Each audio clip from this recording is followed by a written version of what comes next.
Hello everybody नमस्ते।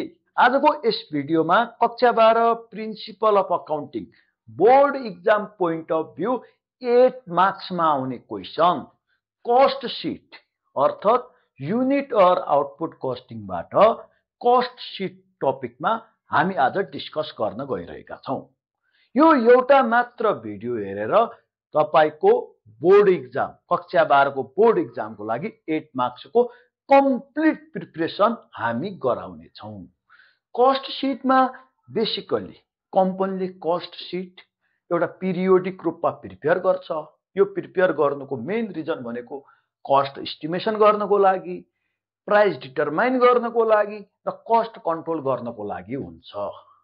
योमा हामीले focus गर्ने भनेको कस्ट सिटमा हामीले मेनली फोकस गर्ने भनेको अल कस्टहरुलाई कलेक्ट गर्छौं र डिफरेन्ट टाइप्स अफ मेटेरियललाई हामी कलेक्ट गर्छौं। योमा साथीहरु तपाईले के स्पेशल पोइन्टहरु छन् त्यो तपाईहरुले थाहा पाउनै पर्छ। सबभन्दा पहिले योमा हामीलाई चाहिन्छ ए नम्बरमा value of raw material consume.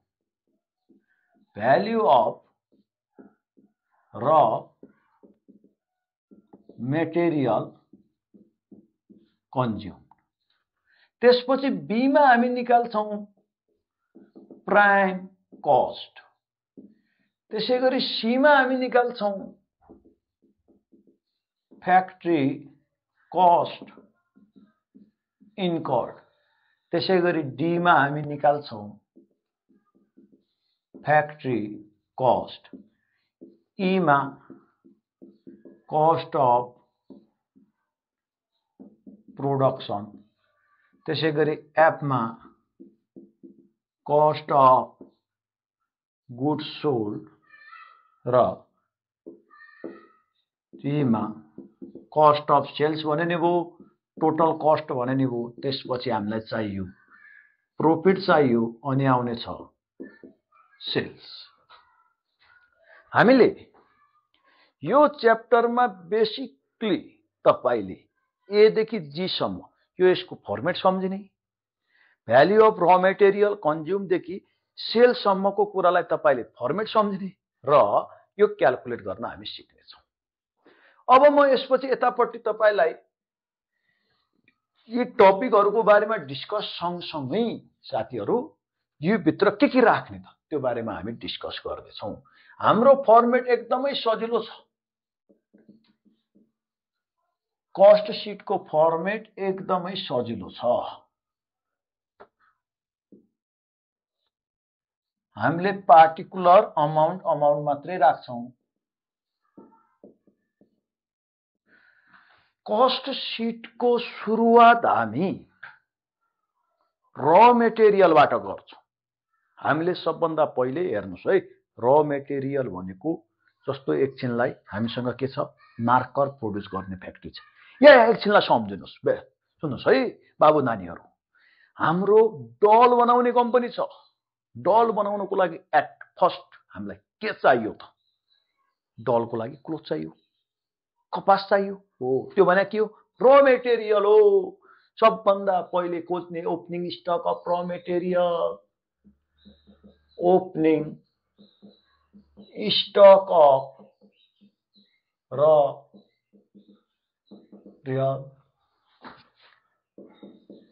Copy लिनुस् है। सँगसँगै फर्मेट गरौँ साथीहरु। तपाईहरु पनि लेख्नुस्, म पनि लेख्दै गर्छु, तपाईहरु पनि प्रिपेयर गर्नुस् है। ओपनिङ स्टक अफ र मेटेरियलमा हामी जोड्ने छौं purchase of raw material. Opening stock भनेको लास्ट इयरबाट बचेको र material. Now we are in the year of 2082 भने 2081 को चैत्र एन्डिङमा बचेको र मेटेरियल 2082 को लागि के हो? ओपनिङ स्टक हो। त्योमा नानी है, त्योमा हामी के गर्छौं त? पर्चेज अफ र मेटेरियललाई जोड्ने। त्यसपछि अरु पर्चेज रिलेटेड एक्सपेन्सेस, क्यारेज इनवार्डलाई जोड्ने, कस्टम ड्युटी छ भने जोड्ने। त्यसपछि लास्टमा हामी वर्षको इन्डिङमा प्रिपेयर गरेर आऊ घटाउने क्लोजिङ स्टक अफ र मेटेरियललाई यति गर्ने बित्तिकै हेर्नुस् है तपाईको आउँछ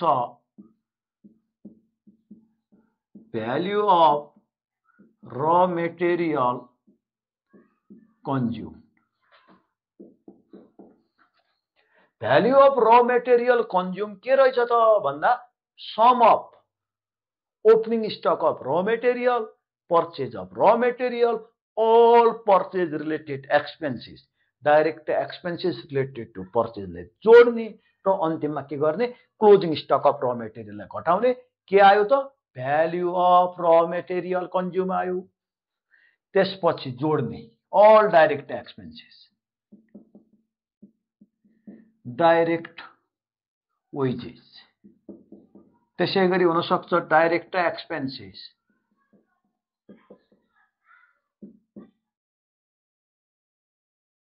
डाइरेक्ट एक्सपेन्सेस जब तपाईले भ्याल्यु अफ र मेटेरियल कन्ज्युममा अल डाइरेक्ट एक्सपेन्सेसलाई जोड्नुहुन्छ के आउनेछ प्राइम कस्ट भनेको sum of all direct expenses plus value of raw material consume के रहेछ त बाबु प्राइम कस्ट भनेको डिफाइन प्राइम कस्ट भनेर 1 नम्बरमा आउन सक्छ नानी सम्झिनुस् है 1 नम्बरको लागि पनि इम्पोर्टेन्ट छ र प्राइम कस्ट भनेको sum of all direct expenses is called prime cost के गर्ने भ्याल्यु अफ र मेटेरियल कन्ज्युममा अल डाइरेक्ट एक्सपेन्सेस जोड्ने यसपछि प्राइम कस्टमा हामी जोड्ने छौं add factory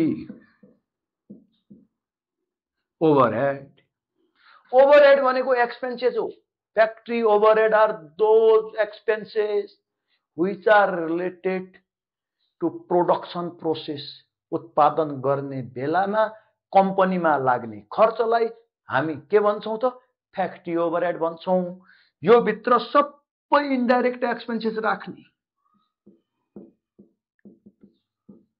indirect wages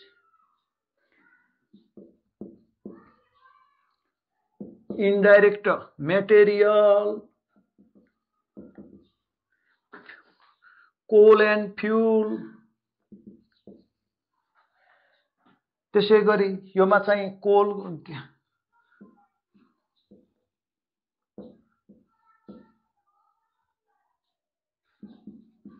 motive power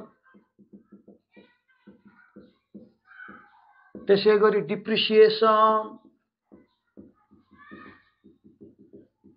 depreciation of factory मात्र यहाँ राख्ने factory rent and all factory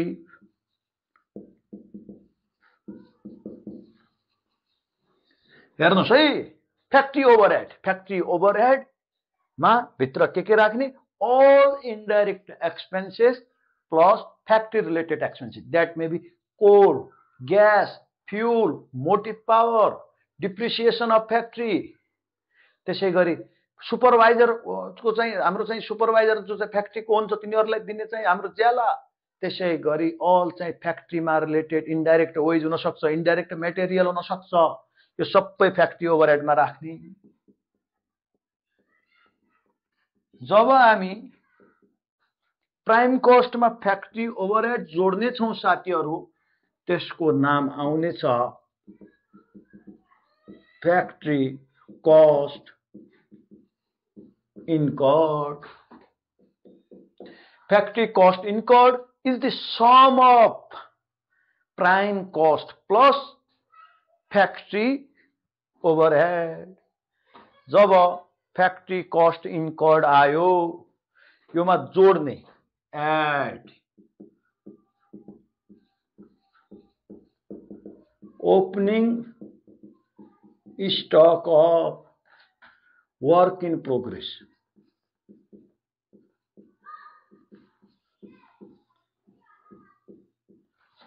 घटाउने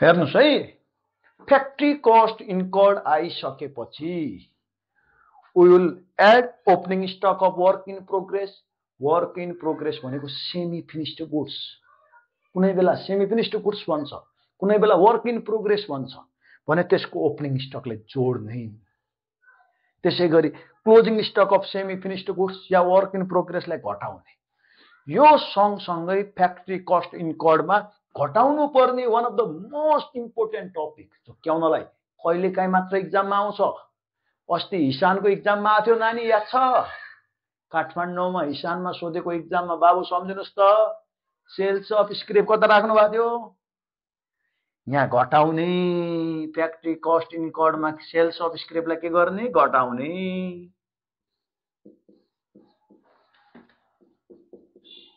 अब हाम्रो आउने छ factory cost D number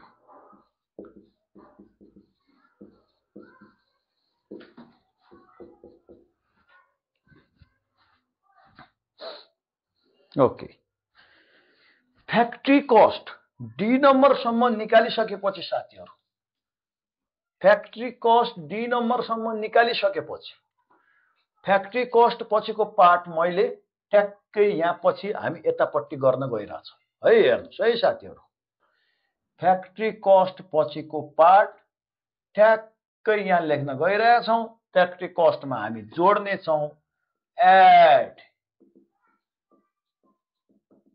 office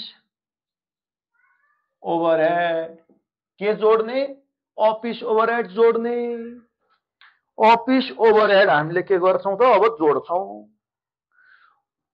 हेर्नुस् है फ्याक्ट्री कस्टमा अफिस ओभरहेड जोड्ने अफिस ओभरहेड भनेको all expenses related to running the office and administrative कार्यालय सञ्चालन गर्ने बेला लाग्ने खर्चलाई हामी के भन्छौं अफिस ओभरहेड भन्छौं बाबु केलाई अफिस ओभरहेड भन्छौं कार्यालय सञ्चालन गर्ने बेला लाग्ने खर्चलाई अब हेर्नुस् है अफिस ओभरहेड भित्र पर्छ all expenses related to office and administrative salary audit fee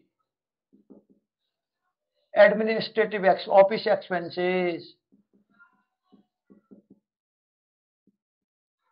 rent अब हेरौं डिप्रिसिएसन अफ फ्याक्ट्री त्यहाँ राखेका छौं डिप्रिसिएसन अफ फर्निचर यहाँ राख्ने डिप्रिसिएसन अफ यहाँ राख्ने त्यसैगरी all office related expenses त्यो भित्र salary audit fee printing and stationery त्यसैगरी चाहिँ rent and rate depreciation of furniture general expenses utility expenses यो सबै कहाँ राख्ने अफिस ओभरहेडमा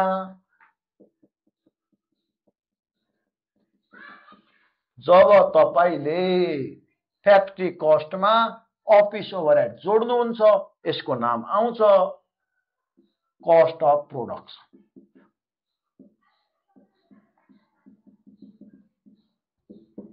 कस्ट अफ प्रोडक्सन भनेको के रहेछ त फ्याक्ट्री कस्टमा अफिस ओभरहेड जोड्यो भने त्यसलाई हामी कस्ट अफ प्रोडक्सन भन्दा रहेछौं तपाईले जब कस्ट अफ प्रोडक्सन क्याल्कुलेट गर्नुभयो हेर्नुस् है एकदमै इम्पोर्टेन्ट कुरा भनिरहेको छु मैले कस्ट अफ प्रोडक्सन क्याल्कुलेट गरुन्जेलसम्म कुनै पनि फर्मुला लाग्दैन कुनै पनि ट्रिक लाग्दैन just you need to use the information given in the question मा दिएको इन्फर्मेसन युज गरेर कस्ट अफ प्रोडक्सन क्याल्कुलेट गर्ने कस्ट अफ प्रोडक्सन क्याल्कुलेट गरिसकेपछि हामीले जोड्छौं add opening stock of finished goods less closing stock of finished goods. Cost of production निकालुन्जेलसम्म कुनै पनि formula चाहिँदैन। क्वेसनबाट हामीले यो सिस्टमेटिक तरिकाले एक्सपेन्डिचरलाई एरेन्ज गर्दै जाने। जब तपाईँ कस्ट अफ प्रोडक्सन निकाल्नुहुन्छ, opening stock of finished goods र closing stock of finished goods निकाल्ने दुईवटा तरिका छ है। दुईवटा तरिका छ जुन म यतापट्टि लेख्न गइरहेको छु है। तपाईहरु पनि सँगै लेख्नुस् है भाइ बहिनीहरु, नानी बाबुहरु सँगै लेख्ने। अब यो निकाल्ने तरिका हेर्नुस् है।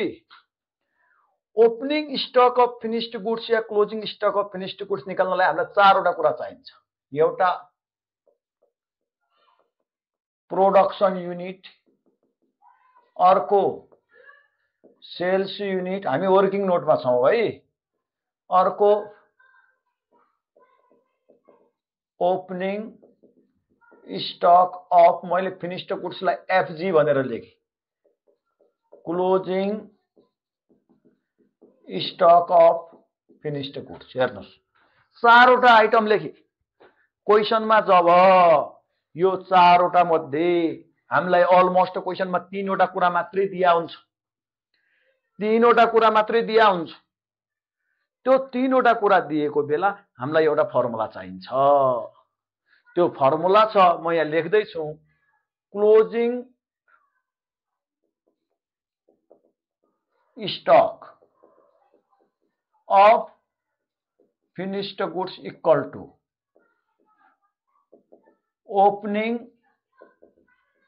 Stock of finished goods plus production unit minus sales unit. Most important formula, याद गर्नै पर्ने फर्मुला के लेखे हेर्नुस् त, closing stock of finished goods in unit equal to opening stock of finished goods in unit plus production unit minus sales unit. यो formula कति बेला अपरेट गर्ने त?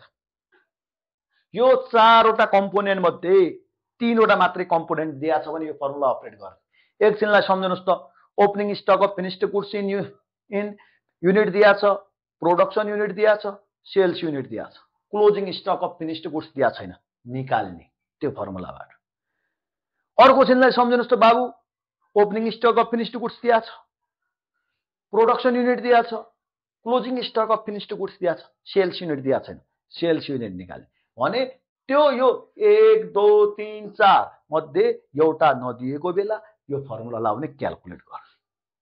अर्को कन्डिसन हुन सक्छ, यहाँनिर मैले और लेखे क्वेसनमा सेल्स युनिट र प्रोडक्सन युनिट मात्रै दिएको हुन सक्छ। त्यो बेला हेर्नुस् है, इफ लेखे मैले यहाँनिर sales unit is greater than production unit, बेचेको बढी छ, उत्पादन कम छ, यो बेला के हुन सक्छ? Opening stock of finished goods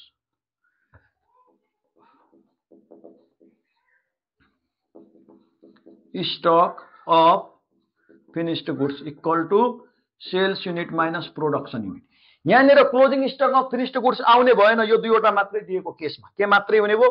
opening stock of finished goods. अर्को कन्डिसन हुन सक्छ, if production unit is greater than sales unit, त्यो बेला हुन सक्छ closing stock of finished goods equal to production unit minus sales unit. दुईवटा टाइपको question हुँदो रहेछ। यहाँसम्म ठिक छ, कस्ट अफ प्रोडक्सनसम्म। कस्ट अफ प्रोडक्सनसम्म opening stock of finished goods र closing stock of finished goods निकाल्नको लागि एउटा यो मेथड, यहाँसम्मको कुरा। अर्को यो दुईवटा दिएको बेला यो कन्डिसन, यो दुईवटा दियो भने या opening stock of finished goods मात्रै हुँदो रहेछ या closing stock of finished goods मात्रै हुँदो रहेछ।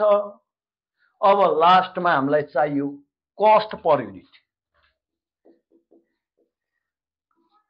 कस्ट पर युनिटको फर्मुला हुन्छ cost of production divide by production unit. Cost per unit को formula cost of production divide by production unit. अब यहाँ अमाउन्ट राख्ने बेला हेर्नुस्, ओपनिङ स्टक अफ फिनिश्ड गुड्समा के राख्ने त बाबु amount opening stock of finished goods in unit into cost per unit closing stock of finished गुड्समा के राख्ने closing stock of finished goods in unit into cost per unit राख्ने जब तपाईले कस्ट अफ प्रोडक्सनमा ओपनिङ स्टक अफ फिनिश्ड गुड्सलाई जोड्ने र क्लोजिङ स्टक अफ फिनिश्ड गुड्सलाई घटाउनुहुन्छ त्यसको नाम हुन्छ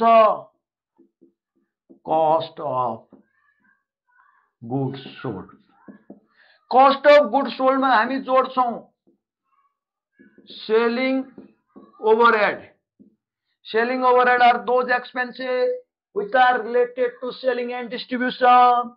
For example, selling expenses, carriage outward, all expenses related to selling. त्यसै गरी हामीलाई कमिसन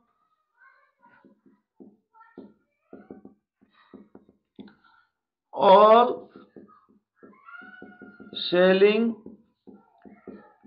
related expenses हेर्नुस् है हामीले के गर्यौं कस्ट अफ गुड्स सोल्ड मा सेलिङ ओभरहेड जोड्यौं सेलिङ ओभरहेड भित्र selling and distribution expenses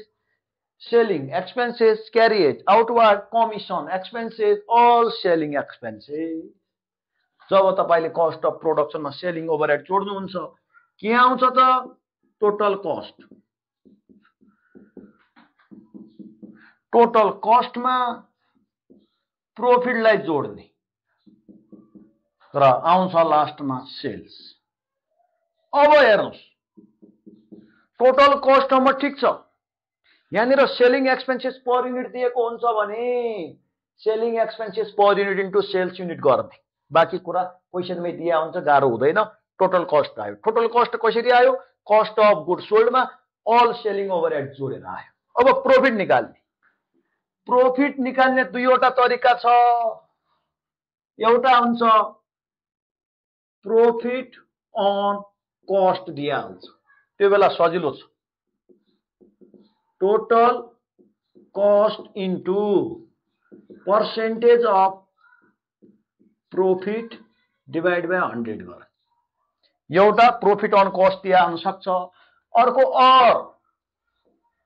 profit on sales पनि दिया हुन सक्छ त्यो बेला के गर्ने त total cost into percentage of profit divide by 100 minus percentage of profit गर भने प्रॉफिट निकाल्ने पनि दुईवटा फर्मुला प्रॉफिट अन कस्ट दिन्छ भने के गर्ने total cost into percentage of profit divide by 100 गर प्रॉफिट अन सेल्स दियो भने total cost into percentage of profit divide by 100 minus percentage of profit गर जब तपाईले टोटल कस्ट में प्रॉफिट जोड्नुहुन्छ के आयो त सेल्स आयो कुनै बेला सेलिङ प्राइस पर युनिट पनि सोध्छ सेलिङ प्राइस पर युनिट सोध्छ भने यहाँ आएको sales amount divide by sales unit गर पोइन्ट टु बी नोटेड है अब यसलाई समराइज गरौँ कस्ट शीट कक्षा 12 को बोर्ड एक्जाम को लागि one of the most important chapter छ साथीहरु यसको लागि तपाईलाई क्वेशन दिएको हुन्छ क्वेशन सजिलो छ तपाईको कस्ट अफ प्रोडक्सन सम्म कुनै ट्रिक छैन मज्जाले यो फर्मेट तपाईले थाहा पाउने जब तपाईले कस्ट अफ प्रोडक्सन निकाल्नुहुन्छ त्यसपछि वर्किङ नोटमा गरेको फर्मुलाहरु opening stock of finished goods र closing stock of finished goods को अमाउन्ट निकाल्ने फर्मुलाहरु कन्डिसन छ कन्डिसन 1 यो फर्मुला यो चारवटा मध्ये तीनवटा कुरा दियो भने कन्डिसन 2 यो दुईवटा कुरा मात्रै दियो भने या यो हुन्छ या यो हुन्छ कन्डिसन छ क्लियरली लेख्या छ त्यसपछि योले के आयो युनिट आयो युनिटलाई केले मल्टिप्लाई गर्ने कस्ट पर युनिट त्यसपछि कस्ट अफ गुड्स सोल्ड आयो त्यसपछि अर्को तपाईहरु चुक्किने कुरा सेलिङ एक्सपेन्सेस पर युनिट दिया हुन्छ सेलिङ एक्सपेन्सेस निकाल्नलाई selling expenses per unit into sales unit यहाँनिर त्यसपछि प्रॉफिट निकाल्ने दुईवटा फर्मुला यतिकैमा कस्ट शीट सकिन्छ कस्ट शीट साथीहरु यो वर्ष एक्जाममा कस्ट शीट आउने म्याक्सिमम चान्स छ म्याक्सिमम प्रोबेबिलिटी छ त्यसैले यसपछिको आगामी भिडियोमा हामी इक्जाममा आएको क्वेशनहरु सल्भ गर्नेछौं र आज तपाईहरुले यो फर्मेट बुझ्नु भएको छ भन्ने विश्वास राख्दै हाम्रो भिडियोहरु मन परिरहेको छ भने लाइक, कमेन्ट र सब्स्क्राइब अनि शेयर गरी हामीलाई सहयोग गर्नुहोस्। Okay, bye bye.